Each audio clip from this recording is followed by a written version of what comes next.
Olá, tudo bem?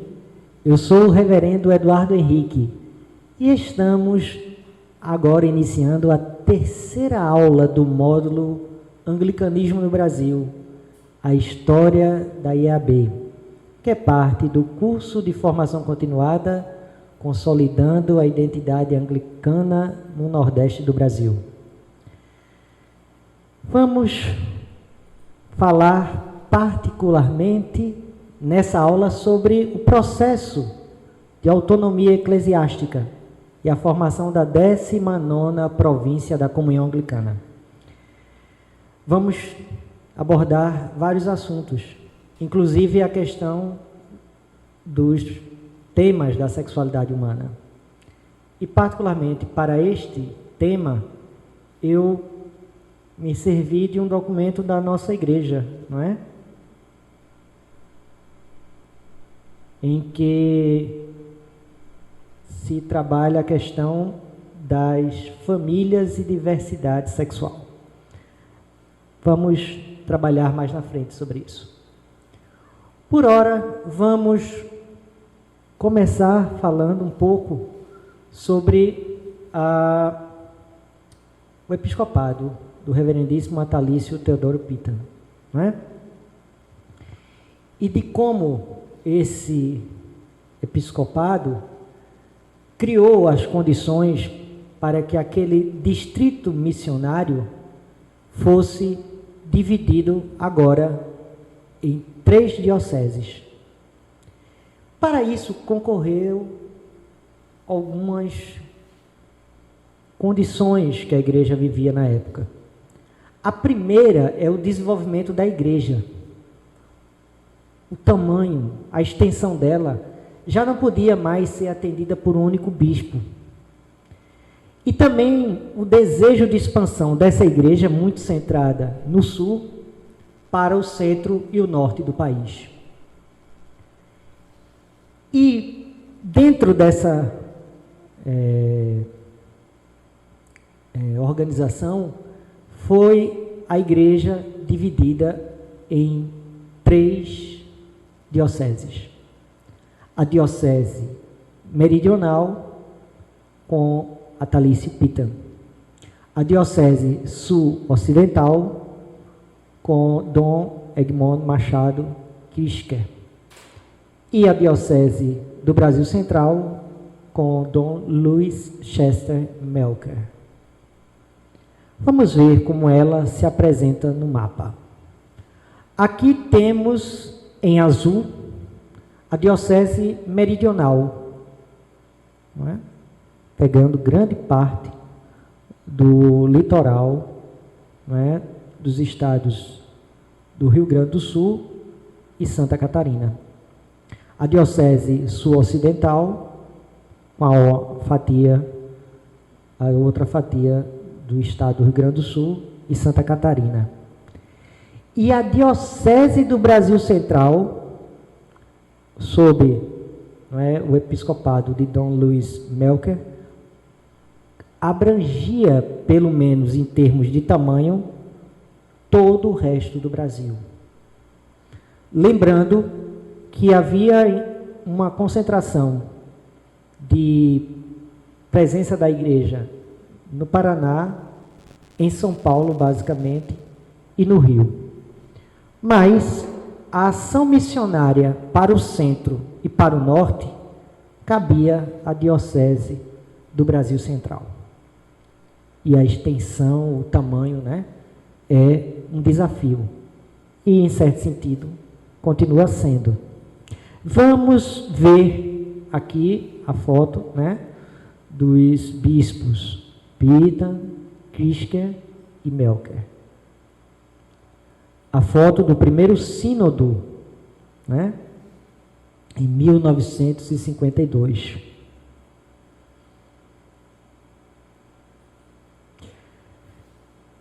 E como é que essa autonomia se deu? Ela não se deu da noite para o dia.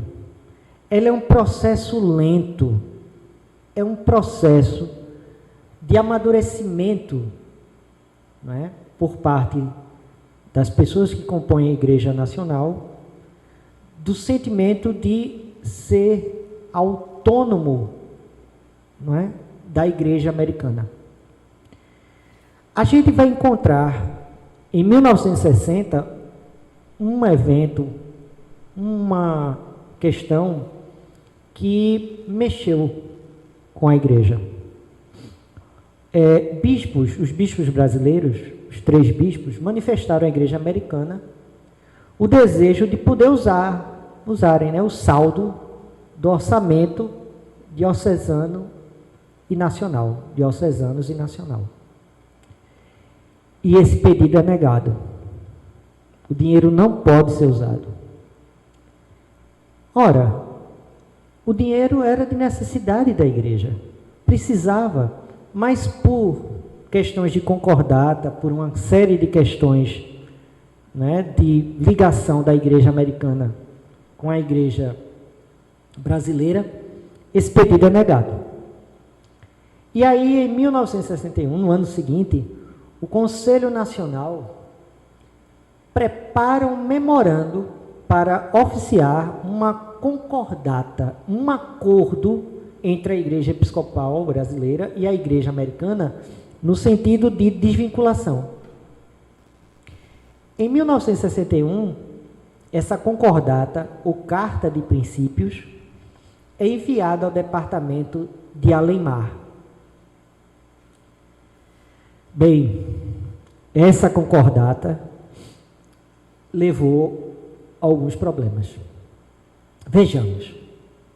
A questão do envio de novos missionários e do bispo Edmund Knopf Schell, da Diocese do Rio de Janeiro. Por quê? Porque ele era mantido pela Igreja Americana. Se separando da Igreja, quem assumiria o custo? A Igreja Nacional? Com que orçamento? Qual, né, o lastro para a manutenção desse bispo? Então, havia essa questão que não era simplesmente de ordem administrativa, mas também financeira. A autonomia passava pelo administrativo, mas envolvia necessariamente a autonomia financeira. A igreja tinha que se sustentar, se separando dos Estados Unidos. E havia ainda uma questão, que era a necessidade de identidade, porque a igreja ainda era muito voltada para uma mentalidade anglo-saxã, tendo um país como o Brasil com as suas especificidades. E isso, às vezes, impedia uma ação mais eficiente ou mais presente na Igreja do Brasil. E em 1963, a Câmara dos Bispos Americanas aprova a autonomia da Igreja Episcopal Brasileira, sob algumas condições, basicamente 2. Que fosse satisfatória para ambas as partes e que fossem garantidas e detalhadas em um plano algumas condições práticas no sentido da manutenção da Igreja brasileira. Não se podia somente afastar e deixar a Igreja brasileira sem esse aporte financeiro. Em 1964, há um sínodo extraordinário e é aprovada a questão da autonomia. Em 1965, é oficializada a 19ª província da Comunhão Anglicana, então como nome Igreja Episcopal do Brasil. Estando agora autônoma, vamos ter o nosso primeiro primaz, Dom Edmund Machado Kisker. Vai ser estabelecido um plano decenal 1972-1982. Havia ainda que se superar o problema da aposentadoria do clero, não é? Esse clero, ele vai se aposentar. Como é que vai ser realizada essa aposentadoria? E aí os problemas que envolvem, já que parte desse recurso era mantido pelo Fundo Americano. Mas vai ser importante também a autonomia, porque vai ser uma oportunidade de tomada de consciência da igreja. Além da caixinha, além dos limites, dos parâmetros anglo-saxões. A igreja do Brasil agora vai se descobrir parte da comunhão anglicana. Algo mais extenso, maior. Temos aqui a imagem do nosso primeiro primaz, né? E dentro desse processo de autonomia, é bom a gente retomar algumas questões que vai envolver essa autonomia. E uma delas é a questão da ordenação feminina. Em 1933 tem alguns antecedentes. O concílio muda os cânones e se coloca como a necessidade de ter 1/3 das juntas paroquiais fossem constituídas por mulheres, já que antes era exclusivamente masculina. Em 1963, surge na comunhão anglicana o programa de mútua responsabilidade e interdependência do corpo de Cristo, Toronto, Canadá, né? Em que se coloca a necessidade de um ministério suplementar ou auxiliar, ou seja, a participação efetiva de mulheres como cléricas. E de como isso é pensado, como isso é refletido. Ou seja, não foi uma coisa colocada, né, ao calor do momento. Já havia um entendimento por parte de províncias e da própria comunhão anglicana, no sentido de se pensar esse ministério suplementar. Em 1965, o Concílio da Diocese Sul-Ocidental, reunido em Bagé, mulheres são colocadas como delegadas e participam das juntas paroquiais. Em 73, no concílio também da Diocese Sul-Ocidental, foi preparado um documento para o sínodo. Esse documento pedia para que se estudasse a questão da ordenação feminina. Em 75, o sínodo recomendou que o tema fosse amplamente debatido nas paróquias e missões. As conclusões deveriam ser levadas aos concílios diocesanos e encaminhadas à Câmara dos Bispos. Em 78, o sínodo muda o sistema tradicional de votação. E a proposta da ordenação feminina de Dom Edmundo Scherel foi rejeitada.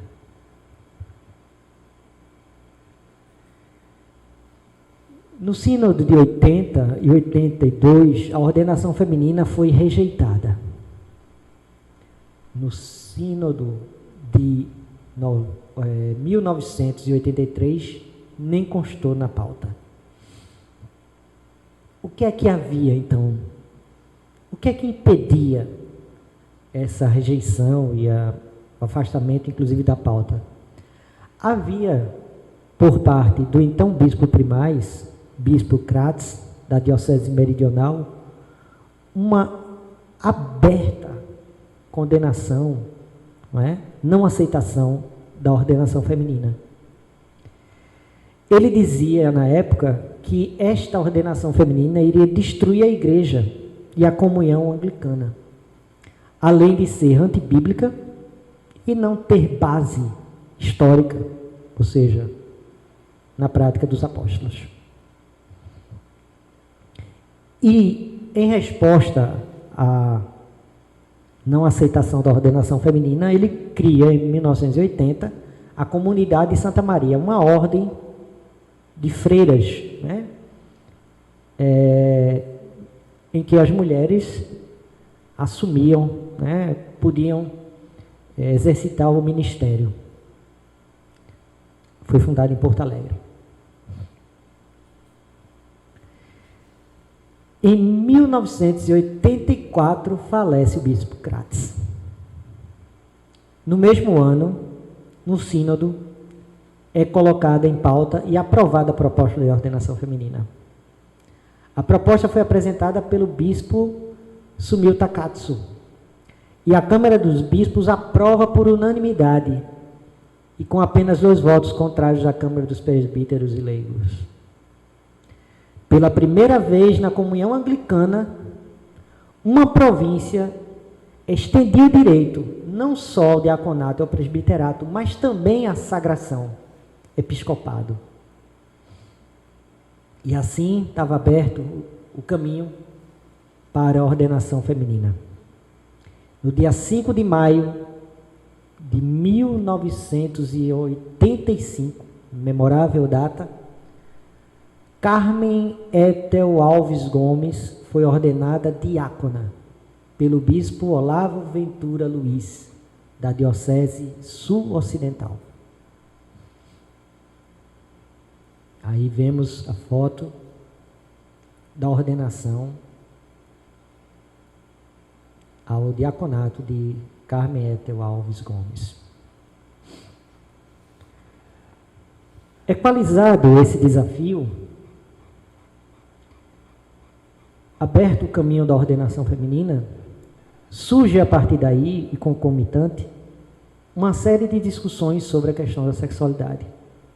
Vamos ver que, pelo menos, desde os anos 70, anos 80, há um debate informal sobre a questão da sexualidade humana na nossa igreja. E a questão, particularmente, da homoafetividade, por parte das pessoas. Havia esse debate.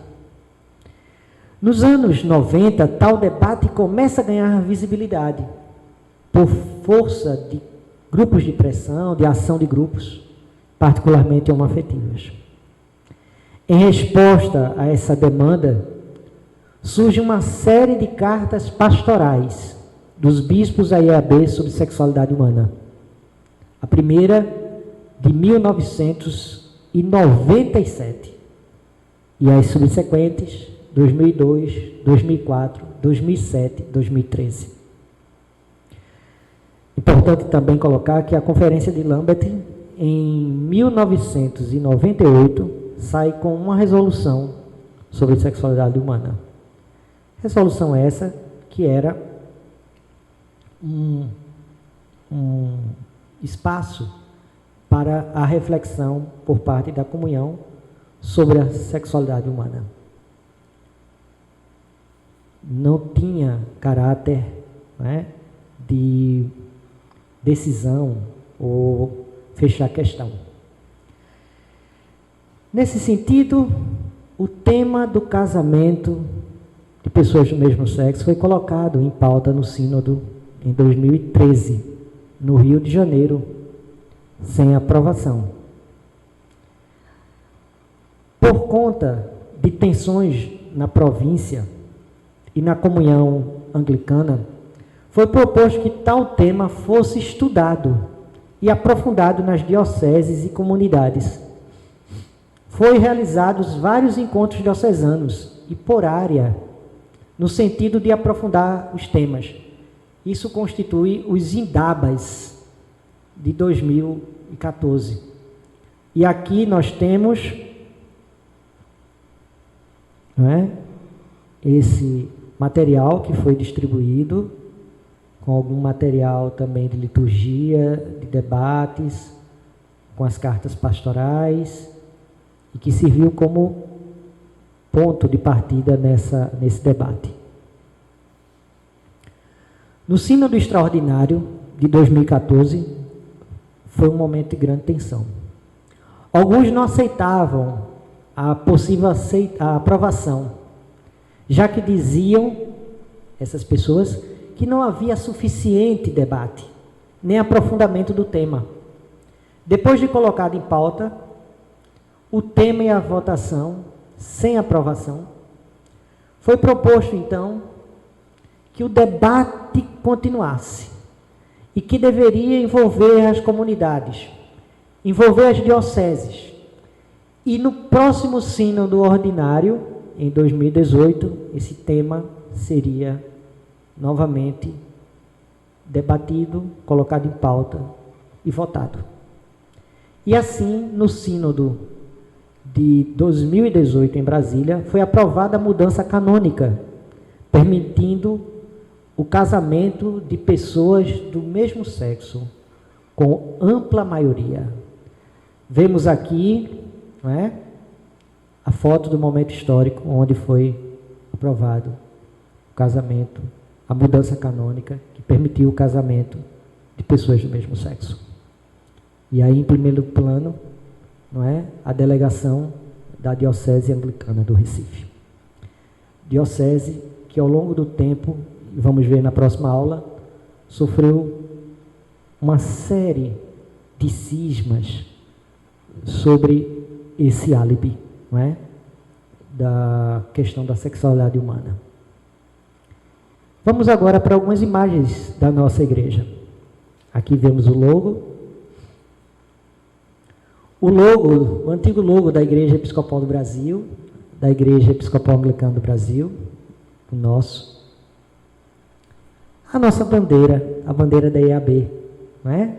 E aí vemos ela sendo usada em alguns momentos, o hasteamento no aniversário dos 100 anos da Paróquia da Ascensão e na Catedral do Redentor, não é? No Rio.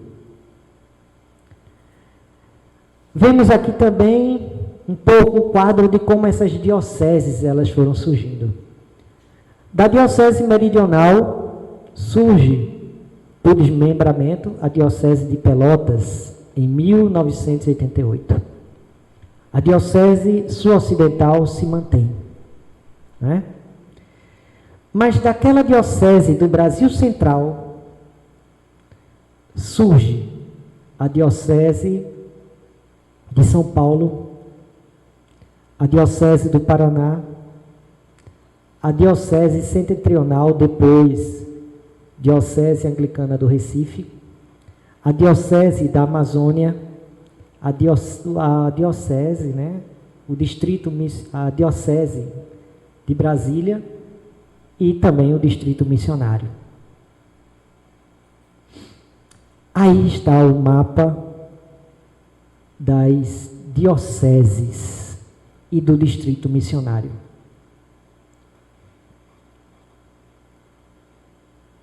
Em vermelho, a Diocese Anglicana do Recife.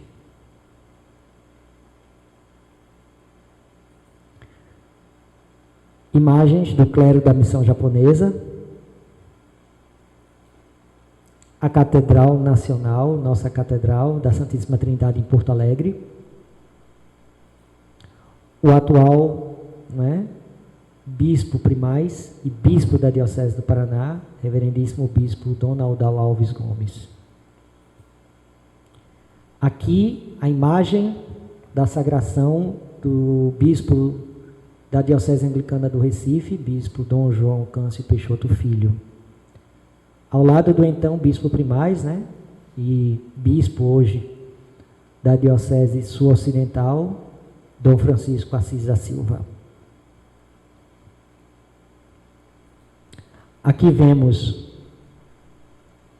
os bispos do Brasil, né, em 2014, reunidos em torno de sua graça, o arcebispo de Cantuária, Justin Welby, líder espiritual da comunhão anglicana, quando em visita à Diocese de São Paulo. E aqui a imagem da reverendíssima bispa Marinês dos Santos Bassotto, bispa da Diocese Anglicana da Amazônia. Ela que é a primeira bispa anglicana também da América do Sul. E a nossa primeira bispa, né, eleita e sagrada. Aqui termina uma panorâmica da história da nossa Igreja Episcopal Anglicana do Brasil. Na próxima aula vamos tratar precisamente da Diocese Anglicana do Recife, a sua formação até os dias de hoje. Até a próxima aula.